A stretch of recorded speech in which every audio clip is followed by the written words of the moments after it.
Salut, je te présente mon grand-père pour le retour des portraits commentés. Ça faisait très longtemps quand même et j'avais très envie d'y revenir, c'est mon sujet préféré. Même si les tutos font plus de vues, mais ça fait du bien de se parler d'art, hein. Je commence mon travail par la peau en humidifiant l'ensemble du visage. J'ai un peu amélioré ma technique de l'utilisation du drawing gum. Je ne te l'ai pas montré mais j'ai utilisé un traceur. Pinceau traceur, donc les très long, très fin. Je l'ai protégé avec du savon et je l'ai plongé dans mon drawing gum PBO. C'est un 45 ml en pot. Et contrairement à d'autres vidéos où ça a été un peu la cata, là ça s'est très bien passé. Je me suis par contre retenue d'utiliser le sèche-cheveux qui va pas très bien avec le PBO. Il faut dire que je suis sur un papier Arches 300 g grain fin. Donc une fois sec, il n'abîmera pas mon papier, ce drawing gum, j'en suis à peu près sûre. Vraiment les derniers dommages que j'ai réalisés sur mes toiles à cause de ce liquide de masquage, c'était parce que je l'avais pas secoué depuis longtemps je pense. Donc le liquide était plus exactement le même et la matière plastique qui se déposait sur le papier n'avait pas les mêmes propriétés. Ici en couche même très fine, ça a vraiment pas mal marché. Donc point positif pour le PBO, très simple, pas trop cher. Là j'accélère un petit peu pour te montrer depuis tout à l'heure ma technique un peu particulière sur cette peau. Je voulais un rendu très doux mais en même temps avoir des couleurs nuancées dans cette première couche de visage. J'ai quasiment peint le visage en une seule couche parce qu'ici il y a très peu d'effet d'ombre et du coup je ne peux pas vraiment rendre l'effet 3D du visage avec cette photo. Mais c'est la seule photo que j'avais de mon papy récente et donc j'avais décidé de la prendre quand même, de la sélectionner malgré une absence d'ombre franche. Si j'accentue beaucoup la joue ici, comme elle l'est un petit peu plus, c'est la seule chose qui accentue avec le nez, un peu rose, je vais avoir un effet peut-être un petit peu trop marqué par rapport à la douceur que je veux rendre dans l'image. C'est pour ça que je réalise cette technique qui est de travailler dans l'humide pour pouvoir avoir des fondus très doux d'une première couche très douce. Et je travaille sur un plan incliné, ça permet que les flaques ne stagnent pas et ça évite les auréoles. Il y en a quelquefois, mais c'est pas très grave et là je les évite quand même un maximum avec cette technique du plan incliné. Pour faire le visage, donc, j'ai travaillé cette couche quasi unique en mettant le rose peau que j'ai fabriqué comme d'habitude avec mes couleurs primaires, un jaune Winsor, un rose permanent Winsor et un bleu Winsor à tendance rouge. Ce serait plutôt à tendance verte le primaire, mais c'est pas très grave. Et je les mélange pour donner quelque chose, alors pas trop de bleu quand même, pour donner quelque chose de très orangé avec un tout petit peu de bleuté qui va me rendre la peau plus naturelle et je le dilue beaucoup. Ça me donne un rose pêche avec soit une tendance beaucoup plus rose à certains endroits du visage, soit une tendance beaucoup plus jaune à certains endroits du visage. Comme ça, je reproduis les couleurs. Comment je m'assure que ce sont les bonnes couleurs? Parce qu'il y a vraiment une variation infime d'un endroit à l'autre du portrait. Juste je fais un petit peu au feeling en plissant les yeux comme pour repérer les valeurs, mais là pour repérer les plus gros changements de couleur parce qu'il y en a vraiment pour très longtemps et il faut faire plein de couches sur du 600 grammes pour reproduire exactement ce que tu vois. Là on va reproduire quand même seulement les grosses zones. Du coup la technique est d'abord tout peindre en même temps avec des couleurs un peu plus jaunes par-ci, un peu plus blanches de l'eau par là, un peu plus rose par là. Et à la fin, j'accentue le tout en faisant des dégradés, grosso modo sur sec. Pour ça, je vais attendre que ça sèche, donc je fais d'autres zones. Par exemple ici, le vêtement d'abord, et puis ça me permet de mieux jauger la couleur qui est celle de la peau, parce que je rajoute de la couleur à côté au lieu d'avoir seulement du blanc. Comme ça, je me rends un petit peu mieux compte de la valeur quand même. Donc à partir de maintenant, on accentue les zones de couleur un peu plus marquées. Je vais soit remouiller à l'eau claire quand c'est une grande zone pour que ça se fonde bien avec le reste et ça fera un glacis, c'est-à-dire une superposition transparente par-dessus l'existant, soit pour des zones que je veux travailler un peu plus en détail, comme le nez, la bouche, les yeux, je vais aller, et puis surtout la commissure, les joues, les zones de rides un petit peu plus marquées, je vais aller travailler sur sec comme je te le disais et je dégrade ce que je dépose immédiatement. Dégradé court qui consiste, je te le rappelle, comme quand tu apprends le dégradé, un lavis dégradé, à faire à peu près la même chose mais vers le blanc, hein, pas vers une autre couleur, mais en plus court. Et soit je dépose une flaque et je fais se rejoindre la flaque de ce que je viens de poser en couleur à côté de ma flaque transparente. Ça fait fuser les deux flaques et du coup ça dégrade ce que je viens de déposer et ça crée du flou. Soit j'effleure en écrasant mon pinceau et en passant très près de la couleur, ce qui permet de dégrader de fait. Il faut que le pinceau soit bien propre quand tu fais ça, évidemment. C'est explicité en page 77 de mon livre Petit Précis d'aquarelle chez Mango Édition. Voici ce que ça donne à mi-parcours.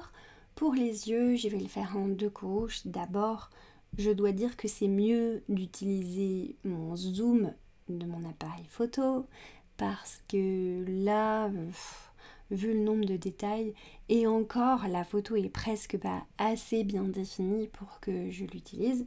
J'avoue que les toutes petites rides, il y en a quand même pas mal et la couleur des yeux, etc. nécessite une vraiment bonne photo. La ressemblance vient de tout petits traits. L'émotion, elle vient de ta couleur, la façon dont tu as créé la composition. Ici, quelque chose pour moi qui représente la douceur que je ressens par rapport à mon grand-père. Et ça vient quand même de toutes petites nuances, de tout petits détails que tu vas voir. L'expression des yeux est pas bien rendue si tu te trompes d'angle sur un bout de paupière par exemple. C'est très délicat. Alors c'est un peu dur de dire ça comme ça pour ceux qui veulent se lancer dans le portrait, que j'encourage de tout mon cœur, mais c'est quelque chose que tu maîtrises au fur et à mesure. Donc c'est normal que tu saches pas nécessairement les émotions au début, mais tu vas voir si un bout de ton portrait est un peu de guingois, tu vas réussir des petites choses et tu vas t'habituer à comprendre d'où viennent et quels sont les petits traits qui sont importants au fur et à mesure. Ça s'explique pas, il faut vraiment le bosser un peu pas mal et réaliser ce qui était bien ou pas bien dans chacun de ces portraits avant de pouvoir se dire qu'on maîtrise un ensemble. Et oui, je ferai des cours portraits détaillés, mais je vais mettre du temps à les sortir. Sois patiente, on me pose beaucoup la question en ce moment. Promis, c'est en préparation. Donc celui-là, c'est le cours de ma vie parce que c'est mon sujet. Je lâcherai pas et je te ferai un beau cours là-dessus.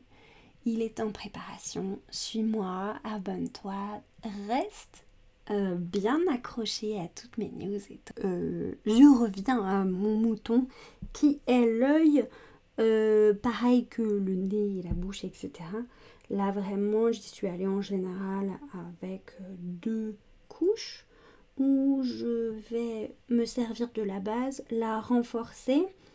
Essaye vraiment de voir les nuances qu'il y a dans la photo. De manière générale, quand tu peins un personnage, un portrait, il faut oublier que c'est un portrait. Il faut essayer de ne voir que les formes et les relations entre les formes. Après, tu prends du recul et tu reviens, tu te reconnectes à tes émotions, tu vois si ça marche. Mais j'insiste, c'est vraiment comme ça que ça se fait. Donc l'œil, c'est pas un œil, j'essaye pas de distinguer sa forme, j'essaye de la distinguer uniquement quand je dois faire les volumes autour, ce qui lui donne plus de corps et de volume. Je vais insister sur les ombres qui vont permettre d'identifier qu'on est sur quelque chose dans la rondeur. En tout cas, très globalement, tout en à peu près 2 couches, en montant en valeur progressivement.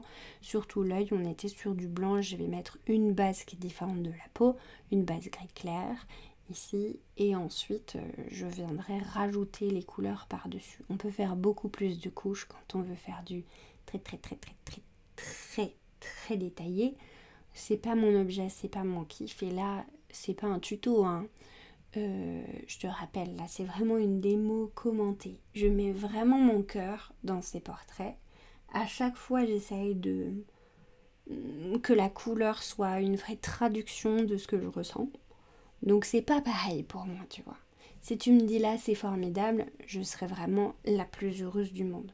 Sur les tutos, le meilleur qu'on puisse me dire, c'est t'es pédagogue. Ça c'est le meilleur truc. Mais là, je cherche pas la pédagogie totalement et à tout transmettre. Je le ferai dans mon cours. Je vais tout bien décomposer pour toi à ce moment-là. Ici, c'est plus de l'ordre de la démo commentée. Après, ça m'entraîne un petit peu à raconter des trucs et tu peux toujours me poser des questions. Il n'y a aucun problème là-dessus. Je répondrai. Je n'ai pas tout enlevé du drawing gum en une seule fois. J'ai été enlever juste ce qui était sur le visage, une fois bien sec, bien sûr, de manière à pouvoir voir ce que ça donnait. J'ai décidé que c'était joli, le blanc, là, très fort, comme ça, très distinct du reste. Mais t'es pas obligé. Ça fait partie de mon look, de mon style quand j'en utilise. Je vais pas recourir à beaucoup de couches par-dessus pour fondre le tout dans le portrait. Ça peut être beaucoup mieux. Moi j'aime bien ces espèces d'éclats de blanc, donc je les garde comme ça. Mais c'est pas du tout une recommandation particulièrement, tu fais ce que tu veux. À propos des rides quand tu fais une personne âgée, mes astuces, si je peux dire comme ça, c'est de ne pas toutes les faire. Il faut que tu marques les rides les plus importantes. Et puis, comme sur une maison, un mur où tu suggères que le mur est en briques en mettant 2-3 petites briques, là tu fais pareil, tu suggères les rides. C'est hyper important. Je pense que ça va être mon astuce la plus à valeur de cette vidéo si tu peins une personne âgée avec beaucoup de rides, et d'ailleurs même une personne moyennement âgée, disons dans la fleur de l'âge, avec des rides, donc normal d'expression.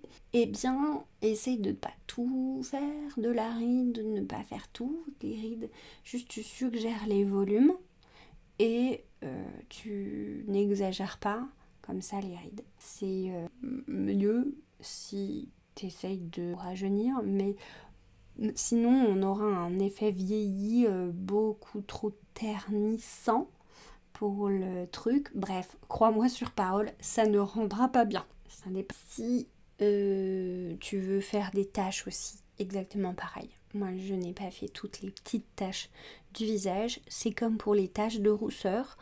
T'essayes de faire ça sur soit un papier humide, mais faut faire très attention à la quantité que tu as sur ton pinceau, c'est pas facile.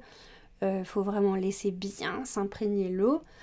Soit là, astuce sur du harsh, tu peux faire la tâche, attendre mais quelques secondes et ensuite revenir dessus avec de l'eau claire. Ça marche très bien pour juste la flouter ce qu'il faut. Je te conseille de faire des petits tests avant que de rater l'ensemble du portrait. Après, tu connais ma philosophie, mon cher ou ma chère.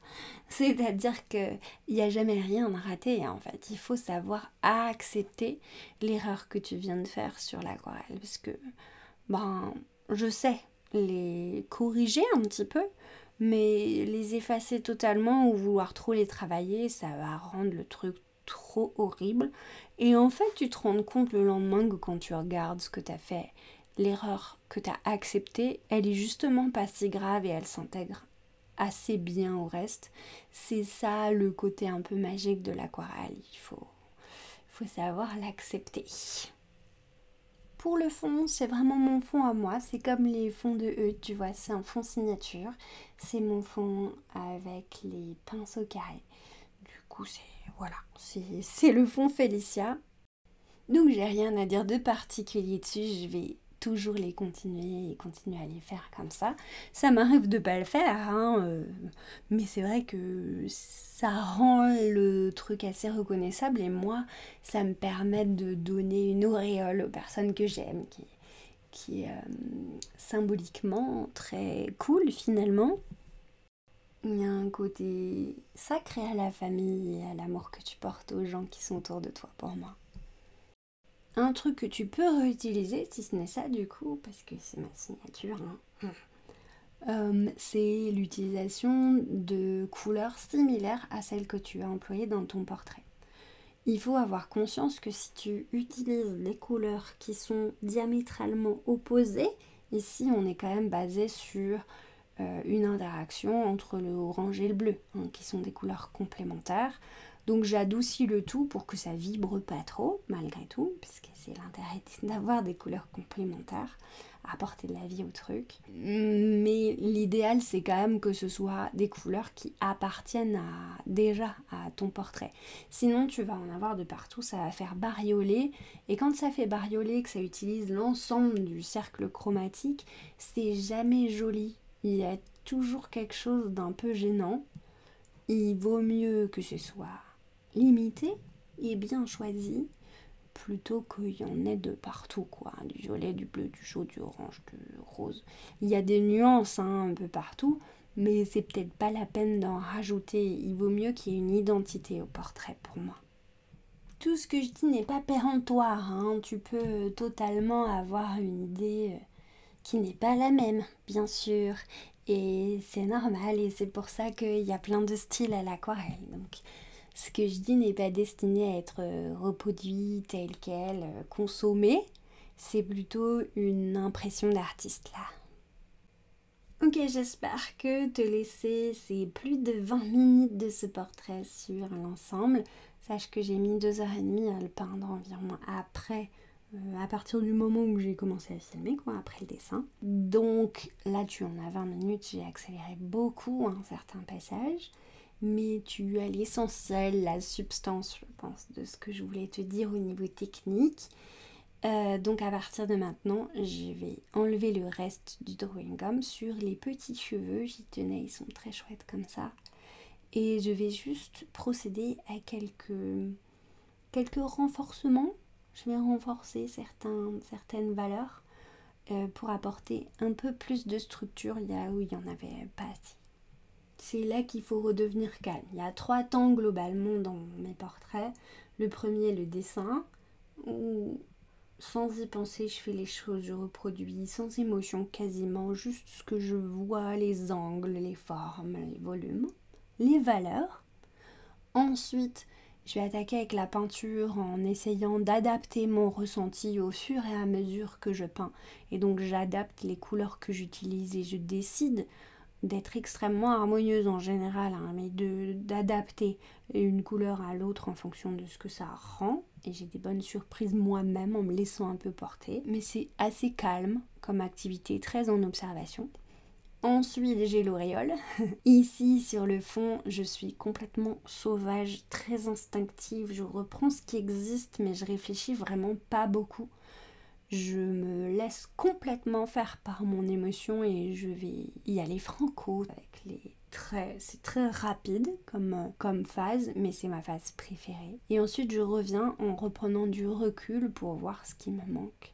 Et c'est là que je vais faire ces corrections de valeur, ces corrections de volume. Le retour à l'observation de la photo est ici très important, où je vais vraiment regarder ce qui se passe attentivement. J'ai mis ce que j'avais à mettre dedans et je viens faire des corrections qui sont un peu plus techniques. Donc je suis en observation de la photo, de ses valeurs, des détails qui pourraient manquer. Je vais m'arrêter assez vite, je ne vais pas y passer plus de temps. Je pourrais remonter en détail encore plus à ce moment-là et je pense que ça me prendrait à peu près 10 heures pour pouvoir avoir un portrait vraiment efficace, peut-être 5 en total. Je préfère rester à ce niveau de spontanéité, ça me plaît. Et voilà, quelquefois, la toute dernière couche à la Félicia, c'est d'utiliser mes petits feutres pour faire des lines en couleur, enfin des lignes en couleur très flashy, hein, qui correspondent pas à l'aquarelle normalement, mais qui, moi, me font un style BD et me font quelque chose. Et donc, mon style artistique est comme ça. Je termine au stabilo point 88 sur des endroits qui m'appellent. Je sais pas l'expliquer mieux. Écoute, j'aurais essayé. En tout cas, t'as tout le pourquoi du comment de ma technique et des portraits. N'hésite pas si t'as des questions, j'y réponds dans les commentaires bien sûr. Pour les pinceaux, je suis sûre du petit gris parce que comme je te l'ai dit la semaine dernière, j'arrive pas à vraiment faire autrement. Mais j'espère me soigner.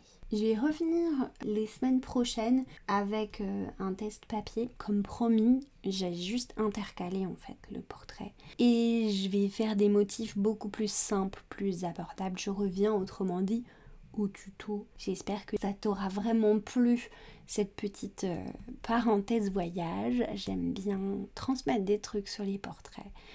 Je prépare assidûment mon cours sur les portraits et je vais garder d'ailleurs ma mamie que tu vas voir avec mon papy pour le cours en l'occurrence comme ça. J'ai des portraits d'avance pour le cours à te détailler en profondeur. Allez, bonne fin de vacances pour ceux qui sont encore en vacances, bonne super rentrée et plein d'énergie et d'amour à tous. Bisous les abonnés.